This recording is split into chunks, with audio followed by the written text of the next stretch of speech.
listening to Your Secret is Safe with Me, non-judgmental talk about infidelity with Dr. Marie Murphy. If you're looking for new perspectives on complicated relationship issues, you've come to the right place.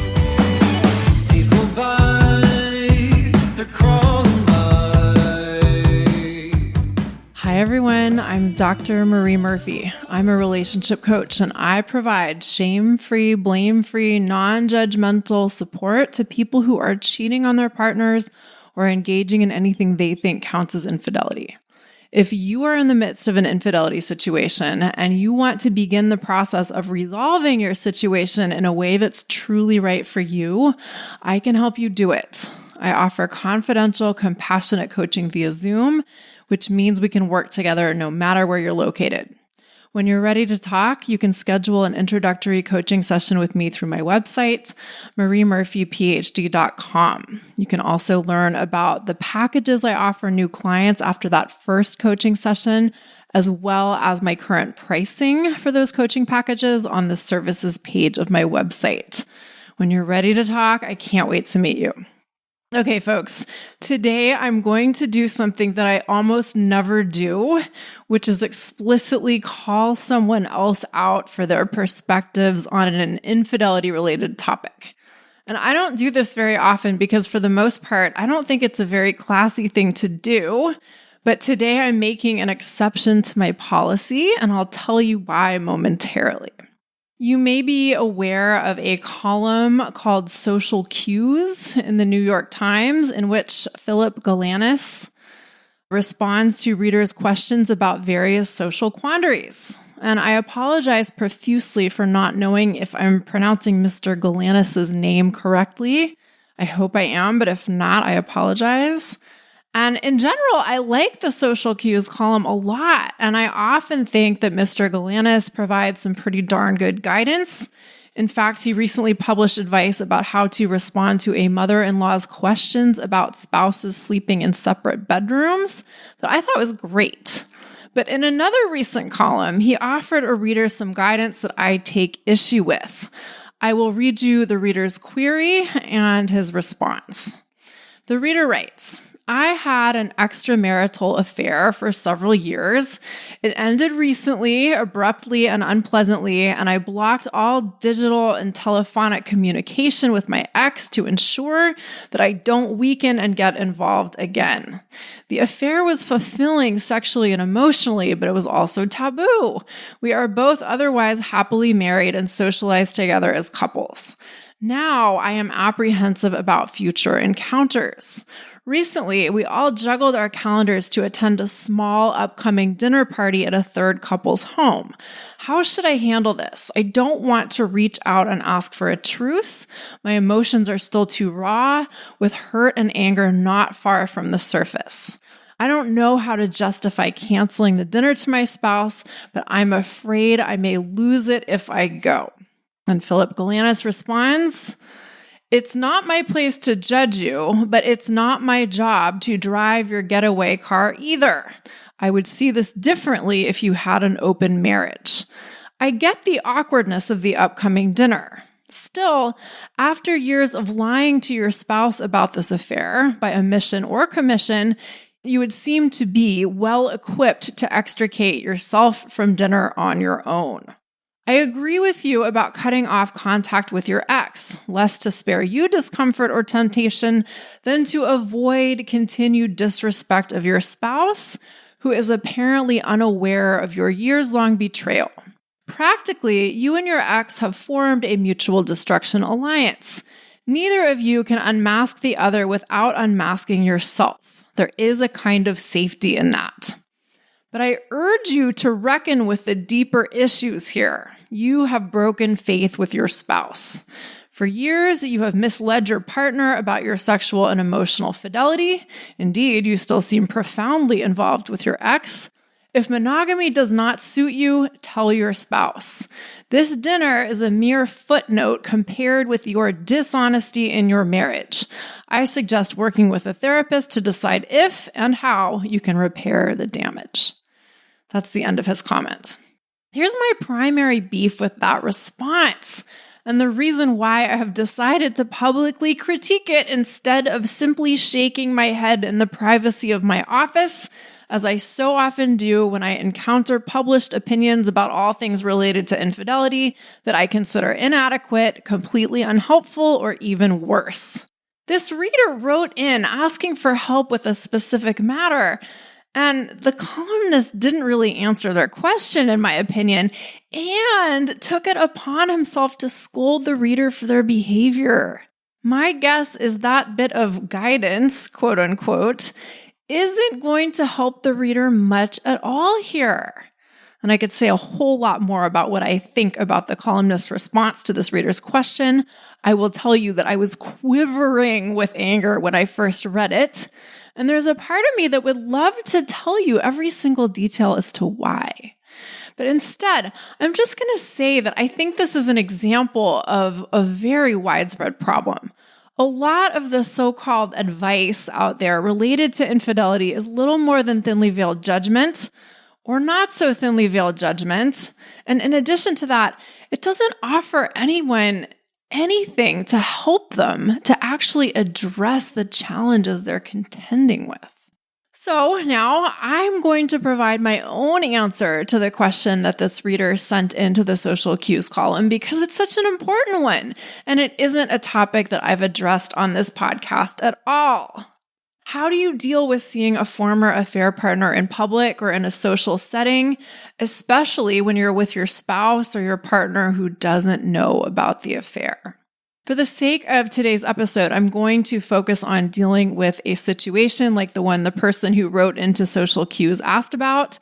This person wanted to know about how to deal with seeing their former affair partner, who they'd been involved with for several years, at a small dinner party at a friend's home, at which his wife would also be present.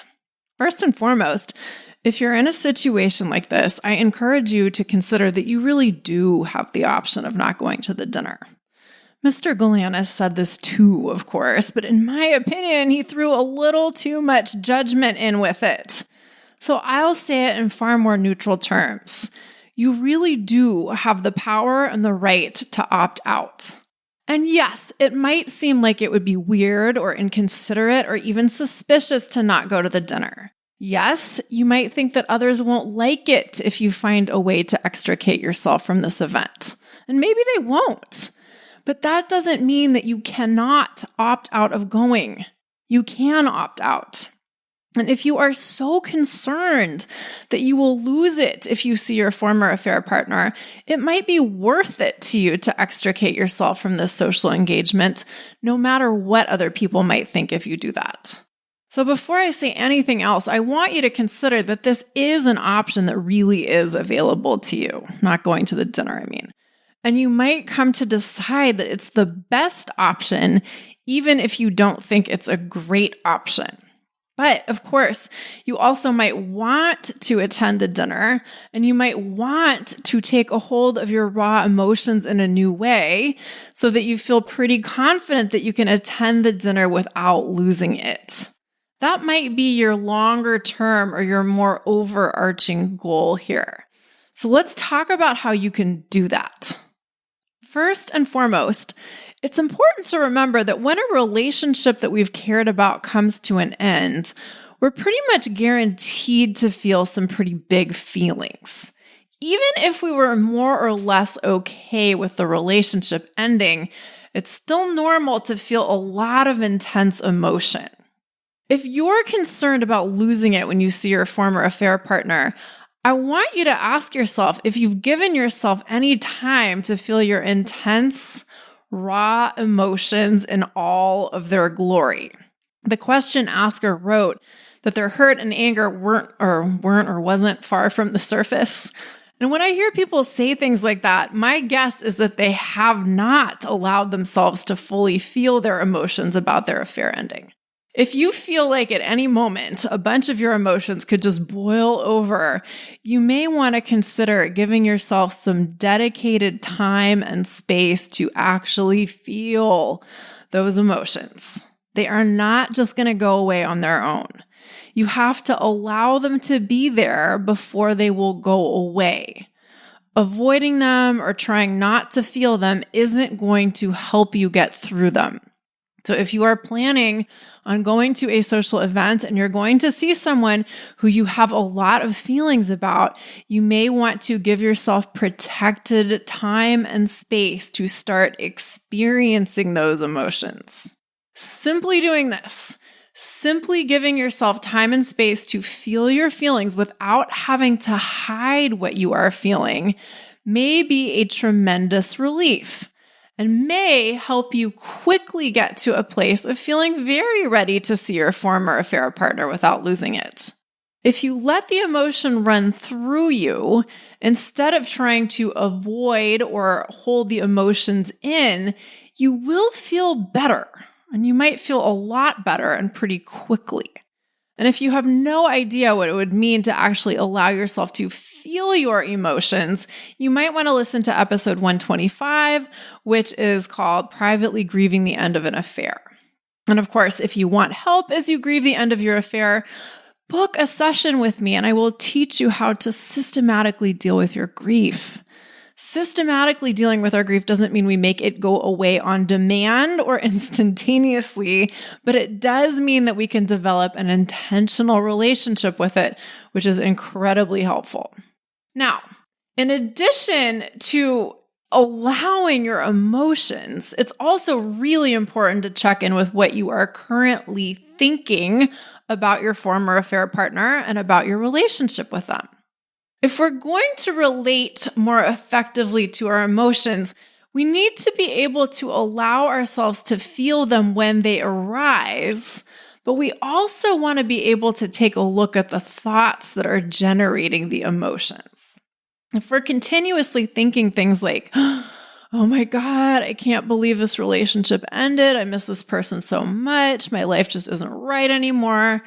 We are going to continue to create emotions for ourselves that may feel pretty intense. And then if we aren't able to allow ourselves to feel those emotions and let the emotions that we're feeling move through us when they're there, we may find ourselves acting from our emotion in ways that we really don't like. For instance, if we are awash in sadness and longing and anger and hurt, and we aren't able to digest those feelings, that could translate into us having some sort of a meltdown at a dinner party or losing it in some way or another at a dinner party. So what are you currently thinking about the end of your affair? Are you on the whole okay that it's over? Are you on the whole not okay with it being over? If you're not okay with it being over, do you want to get to a place where you're okay with it being over? Or do you not really feel ready to get to a place where you're okay with it being over? There aren't any right or wrong answers here, but it's really important for you to be honest with yourself about what your answers are. Sometimes an affair ends and we're really upset about that, and we don't want to not be upset about that. Sometimes what we really want is to resume our relationship with our affair partner, maybe by continuing the affair, or maybe by making changes in our life so that the relationship doesn't stay an affair, right? And sometimes an affair ends, and although we're sad, we're also okay with the relationship being over. And of course, there are also many other ways you could be thinking about your situation too. But the question it boils down to is, where do you stand in regards to the end of your affair? Is it okay with you on the whole that it's over? Or do you not want it to be over? Or what? If you are ready to, again, if you are ready to, you can intentionally and deliberately begin the process of putting your affair behind you in such a way that you'll be more likely to be able to, quote unquote, act normal around your former affair partner and social interactions.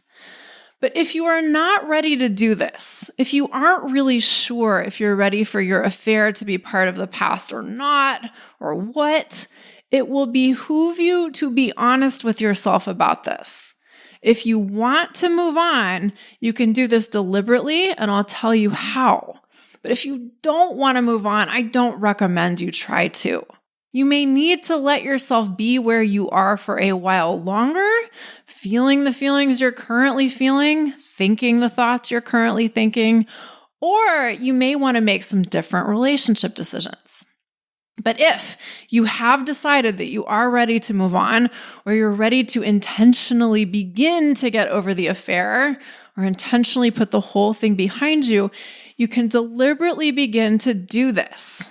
And this requires you to intentionally start to think of your former affair partner in a different way and start thinking about the end of your affair in a different way. And I will say this more than once today, it may take some effort to do this.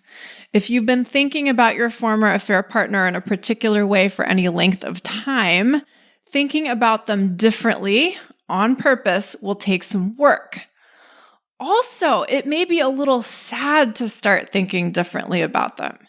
If you're kind of enamored with your narrative of them and, about who they are and how your relationship began and how your relationship ended and how tragic and awful and terrible the whole thing was, it may be weird for you to start telling yourself a different story. If you've been half-heartedly entertaining fantasies that you and your affair partner will get back together again someday, it may be kind of a bummer to break up with those kinds of thoughts. But if you want to move forward, if you want to put the whole thing behind you, and if you want to be around them in public without melting down, you've got to be willing to manage your mind. You've got to be willing to let go of some of your old thoughts about your affair partner or your former affair partner, and you've got to be willing to start intentionally thinking new thoughts. So here's the main question that I want you to ask yourself now. How do you want to think about your former affair partner now? What thoughts about them do you want to actively entertain when you see them? If you've been listening to this podcast for a while, you've heard me talk about the think, feel, act cycle before, or the relationship between our thoughts and our feelings and our actions. Your thinking gives rise to your emotions or generates your emotions. And your emotional state, or what you are feeling, gives you the capacity and the propensity to act in particular ways or refrain from acting in particular ways. So if you see your former affair partner and you're thinking, oh God, I still love them so much, and I can't believe fate tore us apart, you may be feeling some love and longing and maybe some frustration or sadness or something along those lines. If that's how you're feeling and you aren't well practiced in digesting your emotions aren't acting on them, you may behave in ways that could provide clues to what you are feeling. Let's say you are feeling longing for your former affair partner. At the dinner party, you might gaze at them across the dinner table with a certain look on your face. Tears might leak out of your eyes every time they speak. You might take every opportunity to be close to them, even when it doesn't really make sense within the context of the social setting for you to be close to them. You might get a little too close to them. And it's possible that you might do these things in a pretty subtle way. And it's possible that nobody at the dinner party will notice your subtle behaviors that come from your feeling of longing for your former affair partner. But it's also possible that your behaviors won't be terribly subtle. And subtle or not, it's possible that someone will notice the way you're acting.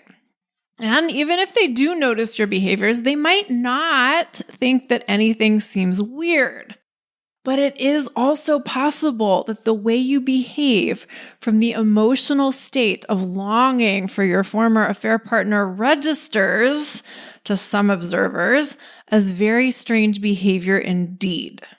And you might not want anyone to think that you are behaving strangely around your former affair partner. And that's why it's important to intentionally manage your thinking. Your thinking will generate your emotions, and your emotional state will inform your actions. If you take it upon yourself to manage your thinking, behaving in a way that quote unquote seems normal will come naturally, or at least a lot more naturally than it will if you do not manage your thinking. So, again, the question is, what do you want to think about your former affair partner now?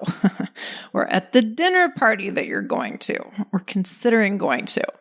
If, for instance, your former affair partner, outside of the context of your affair, has had the status of friend in your life, you might want to actively start thinking of them as a friend of yours. You can think about all of the friendly aspects of your relationship. You can think about the history you've shared as friends and the future you imagine you'll share as friends. If you think of them as, say, an interesting acquaintance who you sometimes see at dinner parties, you can start thinking about them in that manner. You could also think of them primarily in terms of the work they do, or some hobby they have, or an interesting conversation you had with them a long time ago about an unusual topic. You might think of them as the person who always tells bad jokes at dinner parties, or as someone who always wears great shoes but has questionable table manners. In other words, there are lots of things that are true about this person, aside from the fact of your erstwhile secret relationship with them. And while you're at dinner with them, you can choose to focus on thinking about them in ways that you would probably be thinking about them in that situation if your affair had never occurred. This may take effort, of course, because your affair did occur and that may be on your mind. But you can practice asking yourself the question, what would I be thinking about this person at this dinner if the affair had never happened? And you can commit to actually answering that question for yourself. You can do this before the dinner party, and you can do this during the dinner party. Now, let me reiterate that doing this will probably take some effort, and it may take a lot of effort. You may still feel desire for this person. You may still feel hurt by this person. You may still feel mad at this person. All of that may still be true for you, but that doesn't mean you have to let those thoughts run the show. You can allow all of your thinking about your affair and all of the emotions that your thinking generates to be background noise. More than one thing can be true for you at once, and you get to decide which thoughts you want to focus on and which thoughts you want to give less attention to. It can be true that you had a really passionate affair with someone, and it can also be true that you want to focus on engaging with them at the dinner party as if that passionate affair never happened. If you're willing to focus on thinking, oh yeah, there's that interesting architect person who's married to so-and-so, you're going to have a very different emotional experience than if you're thinking, oh my God, there's that cruel person who played games with me and broke my heart. It may be the case that you still believe that your former affair partner, I should say, is a cruel person who played games with you and broke your heart. But you have the power to take your attention away from that thought if you're willing to. You don't have to actively indulge that thought at all times, even if you sort of believe it, or even if you really believe it a whole lot. And if you can get into thinking about someone in a way that fits with the relationship you are supposed to have with that someone, or fits with the relationship you are pretending to have someone, or fits with the relationship you have decided to have with someone, your emotions will cooperate, so to speak. Your emotions will follow the lead of your thinking. If you are really on board with thinking, oh yeah, there's that interesting architect person who's married to so-and-so, and letting that thought be your focus, you can stay on track emotionally. And then you can behave as if you're just interacting with that interesting architect person who's married to so-and-so. No big deal. Again, this may take effort and willingness. It may not seem easy. But if you really want to put your affair behind you, it may be worth it to do this bit of intentional management of your thinking and thus of your emotions and your actions. On the other hand, and this is really important, if you can't even imagine doing this, or if you try doing this and you find that you just can't think about your former affair partner as anyone other than that cruel person who played games with you and broke your heart, you might want to consider skipping the dinner party. If you just aren't ready to change your thinking about your former affair partner, you just aren't ready. And that's okay. As I said earlier, even if you don't love the option of skipping the party, you might decide it's your best option. However, I want to stress that you can intentionally manage your thinking about your former affair partner, even if you still long for them to some extent. It's entirely possible that you will always love your former affair partner a little bit, or maybe even more than a little bit. It's entirely possible that you will always feel a spark of desire for them. It's entirely possible that there will always be a tiny part of you that wants to indulge in fantasies about what it might be like if things had turned out differently. You don't have to completely rid your mind of these kinds of thoughts in order to move forward. You can keep a few treasured memories and enjoy them every now and then without it being that big of a deal. And you don't have to think about these cherished memories when you're at a dinner party in which you're trying to play it cool. You can revisit the memories later. If you're at the dinner party and your mind starts wandering off to places it shouldn't go, you get to step in and be the manager of your mind and intentionally focus on the thoughts you want to think on purpose. Just because there's a little bit of longing lurking in the corner somewhere, just because a thought pops into your head, does not mean you have to give it your full attention. So if you're at the dinner party and you're like, oh my God, there's my former affair partner who I had the best sex of my life with. Or, oh my God, there's my former affair partner and we have unfinished business. You get to decide what you're going to do with those thoughts. I realize that in the moment, these thoughts may create a lot of emotion for you. And it may seem that these thoughts are really true. It may seem true that you and your affair partner have unfinished business. It may seem true to you that the sex with your affair partner was so much better than the sex with your spouse. And sometimes when a thought creates a whole lot of emotion and when we really believe that it's true, we think that we have to keep thinking that thought. We think that we have to keep thinking about whatever it is that we're thinking about. But we really don't. We don't have to keep replaying the thoughts over and over in our mind. If thoughts like those come up, we can simply say something to ourselves along the lines of, "Thank you, human brain of mine. I know you've got that thought in there, but we're going to intentionally think other thoughts right now. We're going to focus on other things. We're going to intentionally think about this person as an acquaintance who brings interesting wine to dinner parties. We're going to focus on that, and we're going to let all of the other thoughts be background noise." And when you deliberately focus on the thoughts that don't stir up a whole bunch of intense emotions for you, guess what? You won't feel a whole bunch of intense emotions. And from a more neutral emotional state, it's a lot easier to act neutral.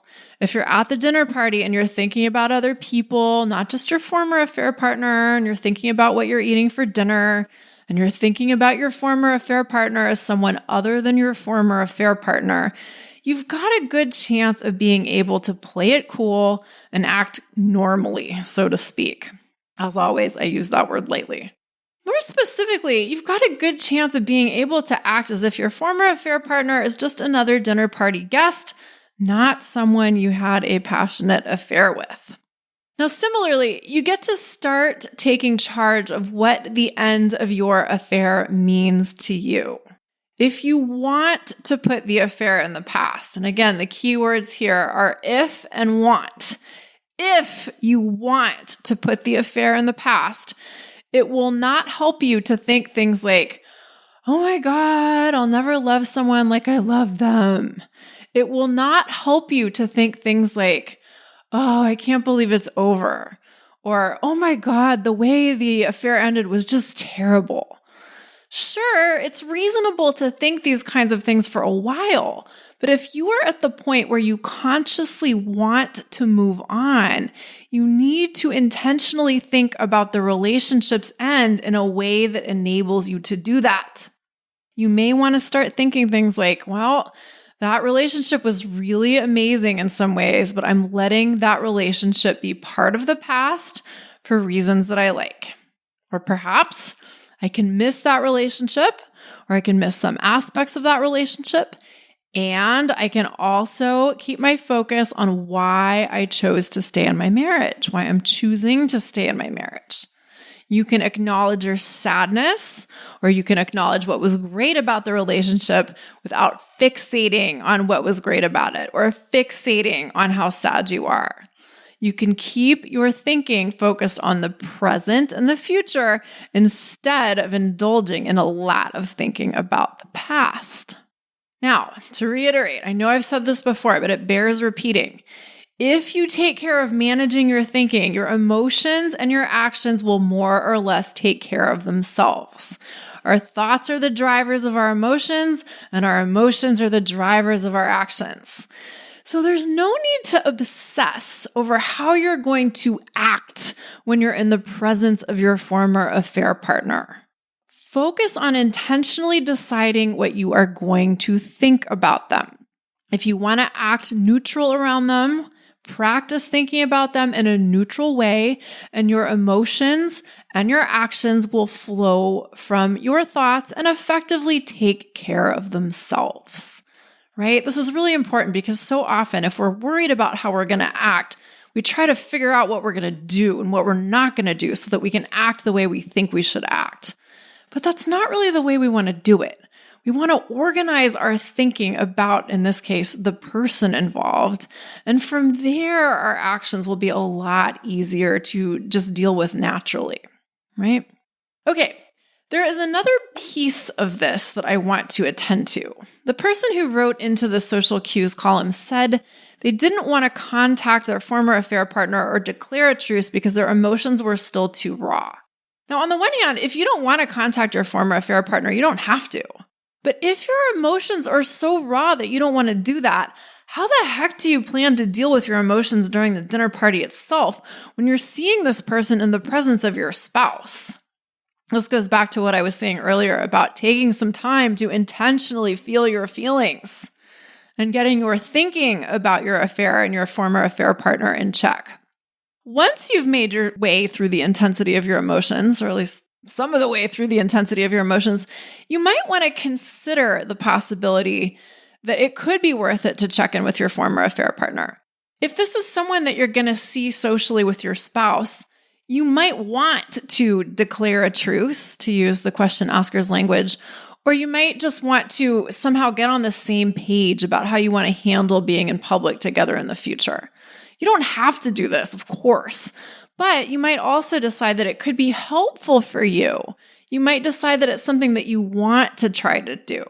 But even more importantly, whether you have some kind of a check-in with your former affair partner or not, whether the two of you can quote unquote get on the same page to your satisfaction, you still have the opportunity and the power to manage your own thinking, your own feelings, and your own actions when you are around them at the dinner party, no matter how they behave.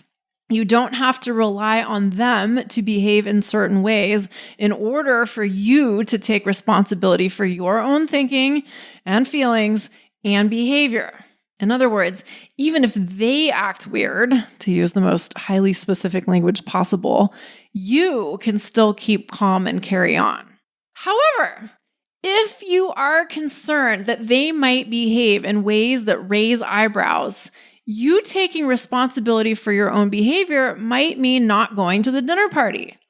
If you don't want to check in with your former affair partner and you don't trust that they'll be able to quote unquote act normal at the dinner party, you might decide that you're simply better off not going. If you think you have good reason to be concerned that they will behave in ways that other people present will consider strange, you can exercise your right to avoid the situation entirely. And yes, I know it might seem awkward to do that, but you might prefer the awkwardness of not going to the social engagement to the awkwardness of your former affair partner casting angry or longing and lustful looks in your direction all night. If they throw a few longing looks in your direction, you might be able to successfully ignore that. But if you're genuinely concerned that they're going to make a scene of some sort, your most pragmatic move might be to give them as wide of a berth as possible. Okay, there are so many other things we could talk about in regards to dealing with an ongoing relationship with a former affair partner, but we'll have to talk about those some other time. Before we wrap up today, I want to tell you that I've gotten a higher than usual number of questions from listeners about how they can support this podcast or show their appreciation for this podcast. And to all of you who have asked about this, I thank you for asking. And to everyone who is listening, I want to encourage you to rate and review this podcast on iTunes if you appreciate it. You can do this anonymously, and it will take you a few minutes at most. Go to iTunes, find the podcast, find the rate and review option. And doing this actually helps the algorithm, machine thing, whatever it is, which means that your ratings and reviews help other people who would benefit from hearing what I have to say find this podcast. So if you want to show your appreciation, I would love it if you would rate and review the show on iTunes. And of course, if you are ready to talk about your infidelity situation and begin the process of resolving it in a way that is truly right for you, head on over to my website and schedule an introductory coaching session with me at mariemurphyphd.com. If whatever you have been doing on your own in an attempt to address your infidelity situation hasn't been working, maybe it's time to get some help. When we work together, we're able to focus on the specific details of your unique situation and deal with your needs in an in-depth way. If you know that change is what you need, why wait any longer to get started? Let's get to work and help you start moving in a direction that you feel great about. Okay, everyone, that is it for today. Thank you all so much for listening. Have a great week. Bye for now. Thanks for listening to Your Secret is Safe with Me with Dr. Marie Murphy. Make sure to click subscribe to get updates on our latest episodes.